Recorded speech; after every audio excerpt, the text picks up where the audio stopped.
गेल्या 4 दिवसांपासून महाराष्ट्रात एकच चर्चा, शिंदे मुख्यमंत्री होणार, महायुतीत खळबळ।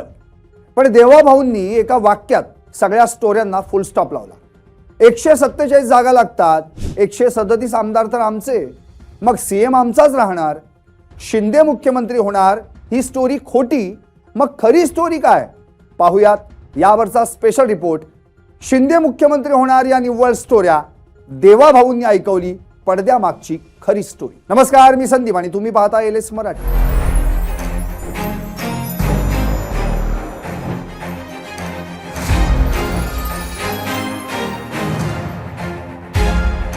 गेल्या काही दिवसांतील राज्यातल्या राजकीय घडामोडी। ठाकरे गटाचे 6 खासदार शिंदे गटात, शिंदे गटाची संख्या 7 वरून 13 वर, त्यामुळे महाराष्ट्रात महायुतीत शिंदे सेना सर्वात मोठी। मग लगेच चर्चा सुरू, आता शिंदे मुख्यमंत्री होणार। पण मुख्यमंत्री देवेंद्र फडणवीस यांनी एका डिजिटल वृत्तवाहिनीला मुलाखत दिली आणि सगळ्या कहाण्यांना पूर्णविराम दिला। शिंदे मुख्यमंत्री होणार ही स्टोरी खोटी, मग खरी स्टोरी काय? पडद्यामागची खरी स्टोरी सांगताना नेमकं काय म्हणाले देवाभाऊ सांगतो।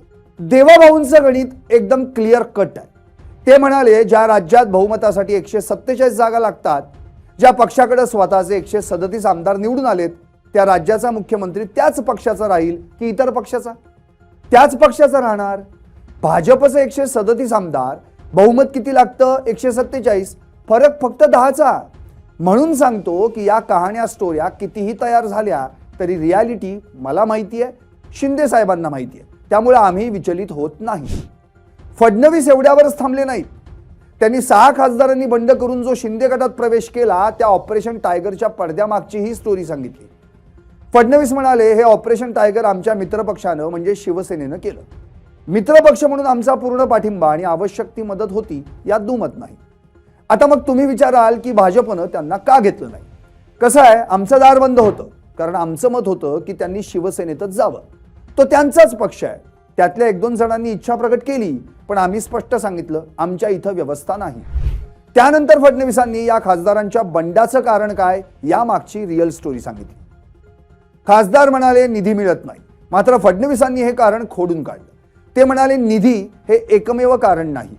2.5 वर्षे आम्हीही विरोधात काढली, तेव्हाही आम्हाला 1 रुपया निधी मिळाला नाही, तरीही आमचा एकही आमदार फुटला नाही। नेतृत्व आत्मविश्वास देत नसेल, भविष्य सुरक्षित वाटत नसेल, तर पक्षांतर होतात।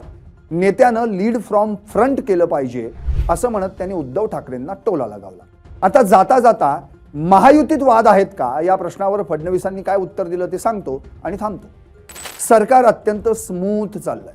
मंत्रिमंडळात सर्व धोरणात्मक निर्णय एकमतानं होत आहेत। 3 पक्ष असल्यानं स्थानिक पातळीवर स्पर्धा असेल, पण ती तात्पुरती भांडणं। महाराष्ट्रातील छोटे मोठे विषय राज्यातच सोडवा, दिल्लीला इतर अनेक कामं आहेत, असा दिल्लीश्वरांचा आदेश।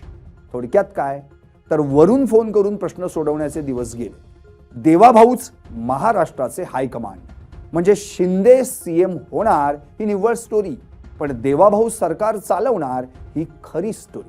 तुम्हाला काय वाटतं? व्हा व्यक्त आणि पाहत रहा एलएस मराठी।